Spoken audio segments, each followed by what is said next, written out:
Morning students. हमारा chapter चल रहा था, chapter number 4 structure of atom. ठीक है, उसमें हमारा जो आज का टॉपिक है वो है how are compound formed. Compound किस तरीके से फॉर्म्ड होते हैं, किस तरीके से बनते हैं। ठीक है, जैसे मैंने आपको बताया था कि कुछ एलिमेंट्स क्या होते हैं जो फिक्स नहीं होते, उनकी वैलेंसी मतलब लास्ट आउटर मोस्ट सेल में उनके जो एलिमेंट्स हैं वो 8 होने चाहिए, लेकिन कुछ एलिमेंट ऐसे होते हैं जिनके 8 एलिमेंट्स नहीं हो पाते हैं, वो ऑक्टेट अपना पूरा नहीं कर पाते हैं। तो वो किस तरीके से कंप्लीट करते हैं अपना ऑक्टेट, वो होता है कंपाउंड फॉर्म। ठीक है, तो कैसे करेंगे ये हम डिस्कस करेंगे। तो जैसे मैंने फर्स्ट एग्जांपल लिया Na किसका वो होता है सोडियम प्लस क्लोराइड, तो इससे क्या बनेगा मिलकर सोडियम क्लोराइड। ठीक है, तो किस तरीके से ये बनता है, इसका देखो एलिमेंट का कन्फिग्रेशन कैसे होता है 281। ठीक है, और इसका एटॉमिक नंबर कितना होता है 11, और क्लोरीन का कितना होता है 17। ठीक है, तो 287। ठीक है, इसका इलेक्ट्रॉनिक कन्फिग्रेशन है 287।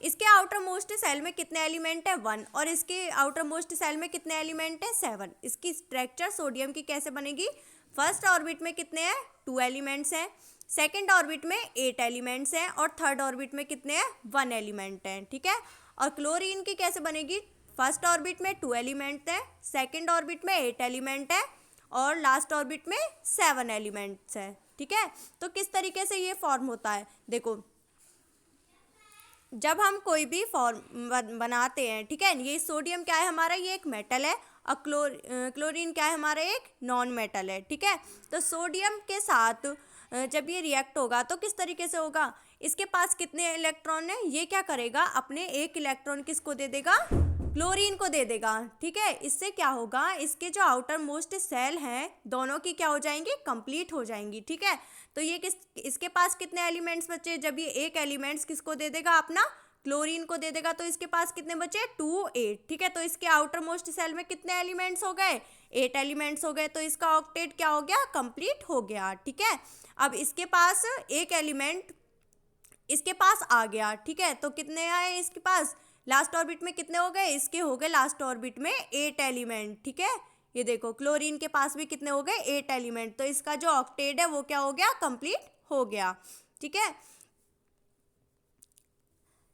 तब हमारा जो ऑक्टेट कंप्लीट हो गया। ठीक है, तो मतलब इनके पास आयन कैसे आते हैं, इनके पास पॉजिटिव और किसी के पास नेगेटिव चार्ज, ये कैसे आते हैं, तो देखो कैसे आते हैं, तब ये एक इलेक्ट्रॉन अपना इसको डोनेट कर देगा। ठीक है, तो इसके पास क्या आएगा, पॉजिटिव चार्ज आएगा, क्योंकि इसने कितने इलेक्ट्रॉन डोनेट किया है, एक इलेक्ट्रॉन डोनेट किया है, तो इसके पास क्या आया चार्ज, पॉजिटिव चार्ज। ठीक है, कैसे आया वो देखो, इसके पहले इसके पास इसने इलेक्ट्रॉन अपने डोनेट नहीं किए थे, तो इसके पास प्रोटॉन कितने थे 11, और इलेक्ट्रॉन कितने थे 11।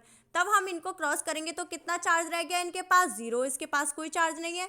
ऐसे ही क्लोरीन के साथ किया हमने, क्लोरीन के पास कितने प्रोटॉन थे 17, और 17 के इलेक्ट्रॉन कितने थे 17। तब इनके क्रॉस किया हमने तो इनके पास चार्ज कितना रह गया 0, इसके पास कोई चार्ज नहीं था, लेकिन तब ये इसके साथ रिएक्शन करेगा। ठीक है, इसके साथ क्या करेगा, कंपाउंड बनाएगा, कंपाउंड फॉर्मेट करेगा। तो किस तरीके से करेंगे, तो ये इसके पास कितने एलिमेंट्स रहे, प्रोटॉन क्यों रहे, इसके पास 11 ही रहेंगे प्रोटॉन, क्योंकि इसका एटॉमिक नंबर कितना होता है 11 रहता है।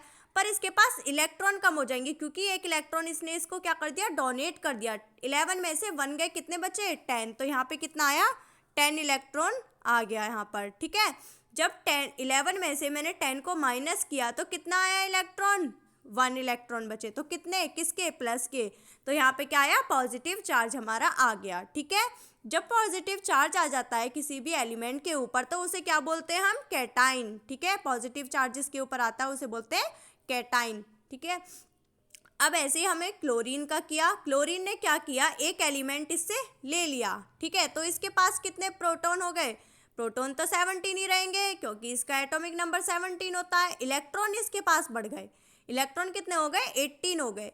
तब मैं इसको सॉल्व करूंगी तो कितने इलेक्ट्रॉन आए मेरे, माइनस के 1, इसके पास क्या चार्ज आया माइनस का, तो यहाँ पे क्या आया माइनस का 1 चार्ज आया। ठीक है, और माइनस के चार्ज को हम क्या बोलते हैं एनाइन। ठीक है, तब मेटल और नॉन मेटल दोनों मिलकर कंपाउंड फॉर्म करते हैं, तो उसे क्या बोलते हैं हम, आयनिक या फिर इलेक्ट्रो वैलेंट बोलते हैं, ठीक है। जब शेयरिंग करते हैं ऑफ इलेक्ट्रॉन तो उसको क्या बोलते हैं, कोवेलेंट कंपाउंड बोलते हैं, ठीक है। नेक्स्ट पढ़ेंगे हम valence electron and valency. Valence electron क्या होते हैं और वैलेंसी क्या होती है, ठीक है। जैसे मैंने अभी सोडियम का एग्जांपल लेती हूँ और क्लोरीन का, ठीक है। तो इस पहले सबसे पहले वैलेंसी की फुल फॉर्म देखिए, definition, combining capacity of electron is called valency, ठीक है। जो हमारे मतलब इलेक्ट्रॉन्स को कंबाइन करते हैं, ठीक है, एक दूसरे से शेयरिंग करते हैं, वो क्या होता है, हमारा वैलेंसी होता है। दूसरी डेफिनेशन है इसकी इजी फॉर्म में, नंबर ऑफ इलेक्ट्रॉन डोनेट, मतलब किसी को देता है या एक्सेप्ट करता है और शेयर करता है, उसको क्या बोलते हैं, हम वैलेंसी बोलते हैं। कैसे, सोडियम के पास कितने इलेक्ट्रॉन है, लास्ट ऑर्बिट में 1 इलेक्ट्रॉन है और इसके पास 7 इलेक्ट्रॉन है। तो ये क्या करेंगे, अपने ऑक्टेट पूरा करने के लिए अपना 1 इलेक्ट्रॉन क्या कर देगा, इसको डोनेट कर देगा। तो इसकी वैलेंसी कितनी होगी, कितने इलेक्ट्रॉन डोनेट किए इसने, 1, है ना। तो यहाँ पे क्या आया, 1 वैलेंसी हो गई। अगर इसके पास 7 है इसकी लास्ट ऑर्बिट में, इसने कितने इलेक्ट्रॉन लिए इससे, सोडियम से 1 इलेक्ट्रॉन लिए, ठीक है। 1 इलेक्ट्रॉन इसने सोडियम से ले लिए, तो इसकी वैलेंसी कितनी हो गई, इसकी भी वैलेंसी 1 हो गई, ठीक है। और एग्जाम्पल देखिए, सोडियम का मैंने आपको बता दिया 1 वैलेंसी होगी, क्योंकि ये क्या करेगा, अपना 1 इलेक्ट्रॉन डोनेट कर देगा। क्योंकि गेन करना इतना आसान नहीं होता, ना ही डोनेट करना इतना आसान होता है। तो वो क्या करेगा, अगर उसके पास एलिमेंट कम है शेयर करने के लिए, तो वो क्या कर देगा, डोनेट कर देगा, ठीक है। मैग्नीशियम भी क्या करेगा, डोनेट करेगा, ठीक है। और ये एल्युमिनियम भी क्या करेगा, डोनेट करेगा। क्योंकि अगर इसको अपना ऑक्टेट कंप्लीट करने के लिए कितने एलिमेंट्स चाहिए, कितने इलेक्ट्रॉन चाहिए, 5 इलेक्ट्रॉन चाहिए। लेकिन अगर ये अपने डोनेट 3 इलेक्ट्रॉन कर देगा है, तो इसके पास क्या होगी, वैलेंसी क्या आएगी, 3 आएगी। तो इसकी वैलेंसी कितनी होगी, 3, ठीक है। ऐसे हम एक और लेते हैं फास्फोरस का, तो 285 इसकी क्या होती है, 285। ये इसके लास्ट ऑर्बिट में कितने हैं इलेक्ट्रॉन, 5 इलेक्ट्रॉन है, और ये अगेन करेगा कितने, 3 इलेक्ट्रॉन। तो ये अपना ऑक्टेट कंप्लीट कर सकता है। 5 देना आसान नहीं है, पर ये 3 ले सकता है, ठीक है।